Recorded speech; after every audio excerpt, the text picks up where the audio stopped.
Hello दोस्तों, मैं मुकम्मल अंसारी एक बार फिर से आप सभी का बहुत बहुत स्वागत करता हूं math and magic tips YouTube channel में। फ्रेंड्स, आज की इस वीडियो में हम लोग देखने वाले हैं कक्षा 10वीं त्रिकोणमिति मैथ में जितने भी फार्मूले आप सभी को याद करना है उस सभी फार्मूला का हम लोग इस वीडियो के माध्यम से आसानी तरीके से लिखना सीखेंगे और साथ ही उसका ट्रिक भी हम लोग सीखेंगे कि अगर आप सभी को अगर त्रिकोणमिति का एक भी फार्मूला याद नहीं होता है, अगर आपके मैट्रिक एग्जाम में त्रिकोणमिति का तो क्वेश्चन आना अनिवार्य है। आप सभी के मैट्रिक एग्जाम में त्रिकोणमिति से लगभग 10 से 20 मार्क्स का क्वेश्चन आता है। तो अगर आपके मैट्रिक एग्जाम में त्रिकोणमिति से सवाल पूछे जाते हैं, फार्मूला अगर आपके पास याद नहीं है, तो वैसे परिस्थिति में आप सभी को त्रिकोणमिति का क्वेश्चन कैसे सॉल्व करना है। तो चलिए फ्रेंड्स, बिना समय गवाए वीडियो को शुरू करते हैं। सबसे पहले आप फिगर में देख लीजिए, ABC नामक एक हम लोग समकोण त्रिभुज की रचना कर लिए हैं, जिसमें इसे हम लोग कहते हैं एच का पूरा नाम होता है हाइपोटेन्यूज, जिसको हिंदी में कर्ण कहा जाता है। तो हम लोग एच को कर्ण बोलेंगे, संकेतिक चिन्ह एच हो जाएगा। उसके बाद में इसको हम लोग बोलते हैं परपेंडिकुलर, जिसका संकेतिक चिन्ह पी होता है, जिसका नाम क्या होता है तो लंब होता है। इसमें समकोण ये होता है, कोण बी समकोण होता है, अर्थात कोण बी कितना डिग्री का होता है तो 90 डिग्री का होता है। और इसके बाद में BC को हम लोग बी द्वारा सूचित करते हैं। बी का पूरा नाम बेस होता है, जिसको हिंदी में हम लोग आधार कहते हैं। तो अगर आपके मैट्रिक एग्जाम में पूछे जाएंगे ना कि कर्ण बराबर क्या होता है, लंब बराबर क्या होता है, आधार बराबर क्या होता है, ये दोस्तों तो फार्मूला याद करना काफ़ी सिंपल है। आपसे बोला जाएगा कि कर्ण बराबर क्या होता है, तो एक चीज़ याद रखना होगा कि ये तीनों भुजा में सबसे बड़ी भुजा कर्ण होता है। तो कर्ण जब भी हम ज्ञात करेंगे तो रूट में हमें प्लस लिखना होगा। हमें ज्ञात करना हो लंब या आधार, तो दोनों में माइनस होता है। तो कहने का मतलब कि आपसे बोला जाएगा कि कर्ण बराबर क्या होता है, तो आप बोलेंगे कि रूट अंडर लंब का स्क्वायर प्लस आधार का स्क्वायर। आपसे बोला जाएगा कि लंब बराबर क्या होता है, तो कर्ण का स्क्वायर माइनस आधार का स्क्वायर का रूट अंडर। आपसे बोला जाएगा कि आधार बराबर क्या होता है, तो कर्ण का स्क्वायर माइनस लंब का स्क्वायर का रूट अंडर। आप कुछ इस प्रकार से लिखेंगे कि एच बराबर क्या होता है। एच बराबर का मतलब क्या हुआ, तो कर्ण बराबर। तो कर्ण बराबर क्या होता है, तो पी का स्क्वायर प्लस बी का स्क्वायर, यानी लंब का स्क्वायर प्लस आधार का स्क्वायर, ऐसे आपको लिखना होगा। उसके बाद में बोला जाएगा कि बी बराबर क्या होता है, तो बड़ी भुजा एच होती है, तो हम लोग लिखेंगे H square minus P square. फिर बोला जाएगा कि पी बराबर क्या होता है, आप लिखेंगे H square minus B square. उम्मीद है कि आप सभी समझ गए होंगे। केवल आप सभी को कर्ण में प्लस लिखना होगा, यहाँ पे हमने प्लस लिखा है, बाकी लंब में और आधार में दोनों में माइनस लिखे हुए हैं, ठीक है।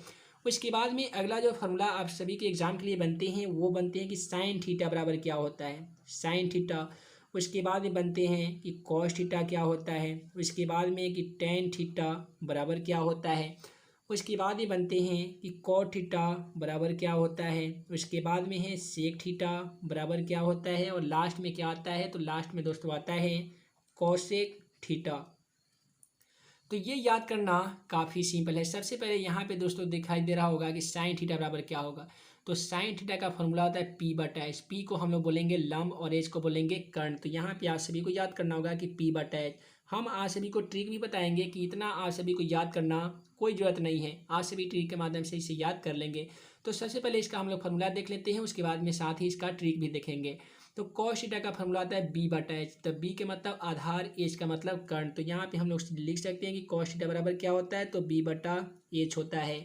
उसी प्रकार से टेन थीटा का क्या होता है, तो उसका होता है पी बटा बी। पी बटा बी का मतलब लंब बटा आधार। उसी प्रकार से कॉट थीटा का क्या होता है, तो बी बटा पी होता है। सेक थीटा का क्या होता है, तो एच बटा बी होता है ना। और कोसेक थीटा का क्या होता है, तो एच बटा पी होता है।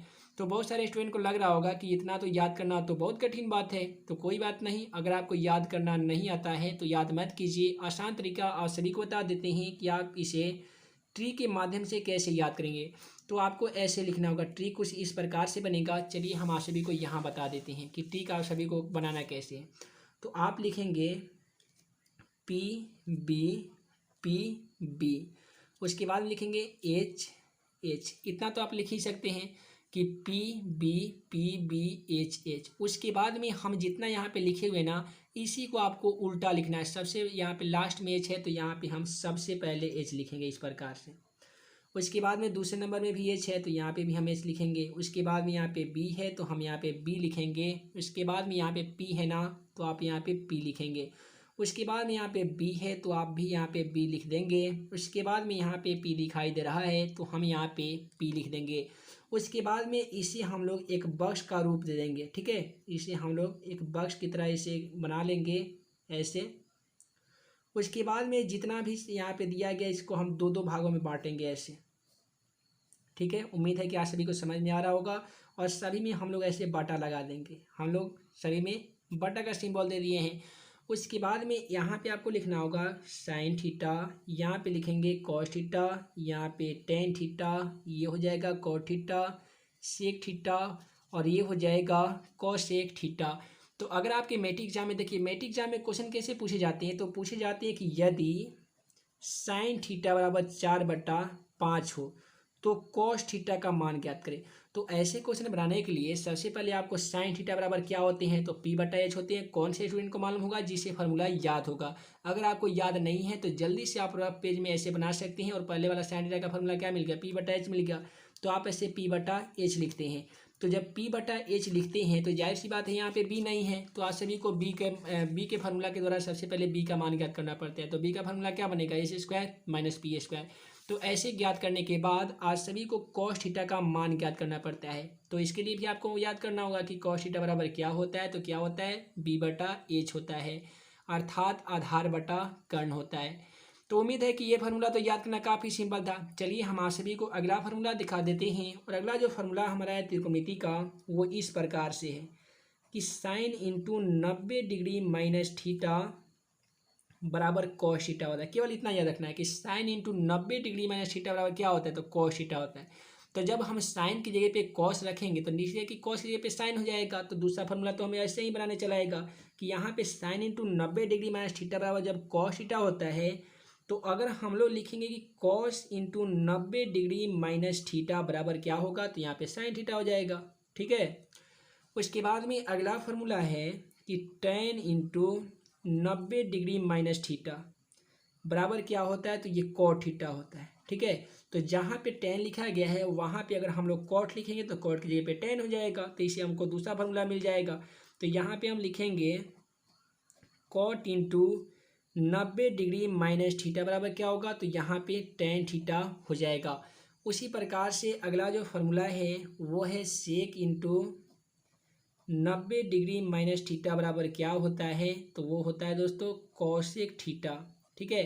तो जहाँ पे सेक है वहाँ पे अगर हम लोग कॉसेक लिख दें तो वहाँ पे सेक हो जाएगा। हम लोग लिखेंगे कॉसेक इंटू 90° माइनस थीटा बराबर क्या होते हैं, तो ये सेक थीटा होती हैं।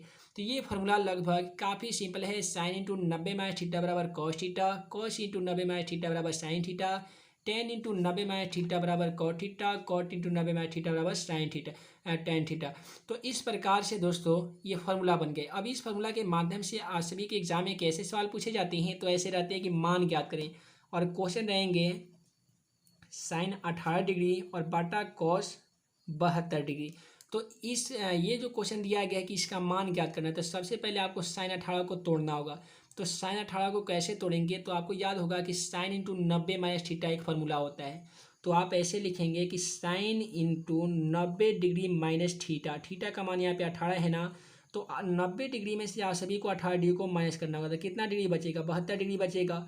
और बटा में जो दिया गया ये कॉस 72, उसे आपको सेम टू सेम लिख देना है, कॉस 72 को कॉस 72। उसके बाद में एक चीज़ आप सभी को बता दें कि साइन इंटू 90 माइनस थीटा बराबर क्या होता है। तो यहाँ पे आप सभी देख सकते हैं कि साइन इंटू 90 माइनस थीटा बराबर कॉस थीटा होते हैं। तो यहाँ पे आप कॉस लिख सकते हैं, थीटा का मान यहाँ पे 72° है, और बटा में भी कॉस 72 आप लिख सकते हैं। तो कॉस 72 से कॉस 72 कट जाएगा, तो क्वेश्चन का सही जवाब 1 आ जाएगा। तो उम्मीद है कि ये फार्मूला तो आप सभी को समझ में आ गया होगा। तो चलिए हम आप सभी को त्रिकोणमिति का ही अगला फार्मूला बता देते हैं। दोस्तों जो अगला फार्मूला है हमारा वो है sign square theta plus cos square theta बराबर 1। इतना आप सभी को याद रखना होगा कि sign square theta plus cos square theta बराबर 1 होता है। इसके बाद वाला जितना भी फार्मूला याद करना है वो आप सभी को याद नहीं बल्कि केवल समझना है कि हम लोग फार्मूला बनाते कैसे हैं। तो आपको याद रखना होगा कि sign square theta plus cos square theta बराबर कितना होता है, तो 1 होता है। तो अगर आपसे पूछा जाए कि साइन स्क्वायर थीटा बराबर क्या होता है, तो आप बोलेंगे ऐसे कि साइन स्क्वायर थीटा बराबर क्या होता है। तो बराबर में अगर हम लोग 1 लिखते हैं ना, तो ध्यान दीजिएगा यहाँ पे प्लस कॉस स्क्वायर थीटा को हम लोग छोड़ दिए हैं, तो प्लस वाला बराबर को उधर जाने पर क्या हो जाता है, माइनस हो जाता है कॉस स्क्वायर थीटा। तो आपसे बोला जाएगा कि साइन स्क्वायर थीटा बराबर क्या होता है, तो आप बोलेंगे कि 1 कॉस स्क्वायर थीटा होता है।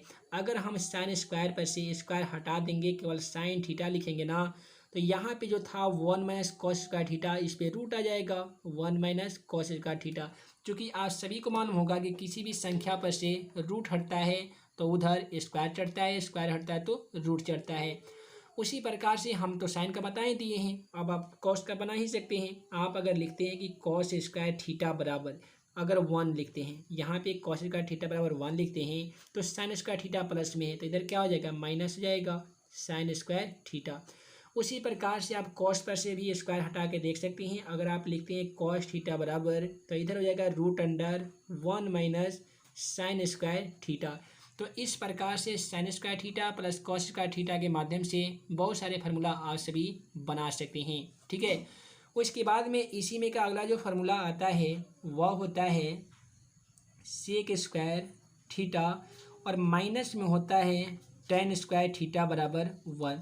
तो अगर आपसे बोला जाए कि सेक स्क्वायर थीटा बराबर क्या होता है, तो फार्मूला आप कुछ इस प्रकार से बनाएंगे कि सेक स्क्वायर थीटा बराबर अगर आप 1 लिखते हैं ना, तो ये -10 स्क्वायर थीटा है, तो बराबर के उधर जाने पर क्या हो जाएगा, तो ये हो जाएगा +10 स्क्वायर थीटा। तो आपका फार्मूला बन गया कि सेक स्क्वायर थीटा बराबर क्या होता है, तो 1 + 10 स्क्वायर थीटा। उसी प्रकार से अगर सेक स्क्वायर की जगह पे अगर हम लोग लिख दें कि 10 स्क्वायर थीटा बराबर क्या होता है, तो यहाँ पे है 1, तो हम 1 लिखेंगे। अब देख लीजिए सेक स्क्वायर थीटा है दोस्तों, तो अगर आप लिखेंगे कि 10 स्क्वायर थीटा बराबर क्या होता है, तो यहाँ पे हो जाएगा 1 और प्लस है तो इधर क्या, सॉरी माइनस है तो इधर क्या हो जाएगा प्लस सेक स्क्वायर थीटा।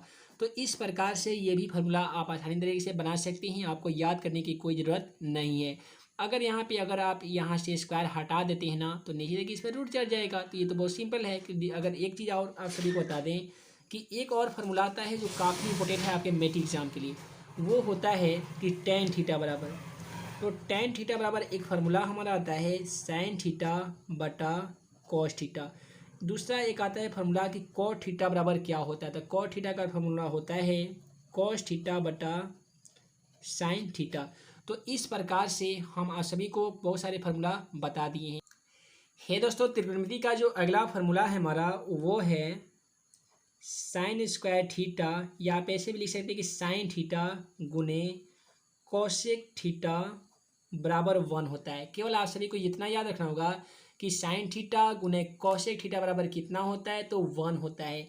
तो इससे आपको 2-3 फार्मूला बनाने को मौका मिलेगा। अगर आपसे बोला जाए कि साइन थीटा बराबर क्या होती है, तो आप ऐसे लिखेंगे कि साइन थीटा बराबर अगर आप 1 लिखते हैं तो ये गुना में कोसेक थीटा है, बराबर के उधर जाने पे ये भाग में हो जाएगा कोसेक थीटा। तो आपसे बोला जाए कि साइन थीटा बराबर क्या होता है, तो आप बोलेंगे कि 1 कोसेक थीटा होता है। फिर अगर हम यहाँ पे लिखेंगे कि कोसेक थीटा बराबर क्या होता है, तो कोसेक थीटा बराबर अगर आप 1 लिखेंगे ना, तो यहाँ पे देख लीजिए साइन थीटा जो है वो गुना में है, तो यहाँ पे क्या आ जाएगा, भागा में आ जाएगा साइन थीटा। तो बोला जाएगा कि कोसेक थीटा बराबर क्या होता है, तो 1/साइन थीटा होता है। उसी प्रकार से अगला जो फार्मूला होता है वह होता है कॉस थीटा गुने सेक थीटा बराबर 1 होता है। तो जब कॉस थीटा गुने सेक थीटा बराबर 1 होगा, तो अगर आपसे बोला जाए कि कॉस थीटा बराबर क्या होगा, तो कॉस थीटा बराबर अगर आप 1 लिखते हैं तो यहाँ पे गुना में है सेक थीटा, बराबर को उधर जाने पे क्या हो जाएगा, भाग में हो जाएगा सेक थीटा। अर्थात कॉस थीटा बराबर क्या आ गया, तो 1/सेक थीटा आ गया। उसी प्रकार से अगर आप लिखेंगे सेक थीटा बराबर 1, तो गुना में है कॉस थीटा, तो बराबर के इधर आने पर कॉस थीटा भाग में हो जाएगा। तो इस प्रकार से सेक थीटा बराबर क्या फार्मूला बना, तो 1/कॉस थीटा बन गया है। अगला जो फार्मूला है हमारा कि वो है टेन थीटा गुने कॉट थीटा बराबर 1 होता है। तो अगर आपसे बोला जाए कि टेन थीटा बराबर क्या होता है, तो आप ऐसे लिखेंगे कि टेन थीटा बराबर 1, तो ये गुना में कॉट थीटा है, बराबर को जाने पर भाग में कॉट थीटा हो जाएगा। अगर आप लिखेंगे कि कॉट थीटा बराबर क्या होता है, अगर कॉट थीटा बराबर अगर आप 1 लिख देंगे तो गुना में है टेन थीटा, बराबर की इधर आने पर ये भाग में टेन थीटा हो जाएगा। तो इस प्रकार से इस फार्मूला को भी आसानी तरीके से आपको बिना याद किए केवल समझ के प्लस माइनस को ध्यान में रखते हुए फार्मूला को आसानी तरीके से बना सकते हैं। तो ये दोस्तों आगे आने वाली वीडियो में हम आप सभी को मान सारणी का आसान तरीका से बताएंगे कि केवल ट्री के माध्यम से मान सारणी आप सभी कैसे याद कर सकते हैं। तो कितने स्टूडेंट चाहते हैं कि मान सारणी का वीडियो जल्द से जल्द लाया जाए, आप हमें कमेंट बॉक्स के माध्यम से बता सकते हैं। उम्मीद है कि आज सभी को वीडियो में जितना भी फॉर्मूला का ट्री के साथ बताया गया है आज सभी को समझ में आ गया होगा। है दोस्तों, वीडियो पसंद आया हो तो वीडियो को लाइक करें, अपने दोस्तों में शेयर करें। ऐसे ही नए नए वीडियो पाने के लिए हमारे channel math and magic tips को सब्सक्राइब करना बिल्कुल मत भूलें। है दोस्तों, मैं मुकीम अंसारी जल्द मिलूंगा अगले वीडियो में नए भी क्वेश्चन के साथ। तब तक के लिए वीडियो के लिए बहुत बहुत धन्यवाद।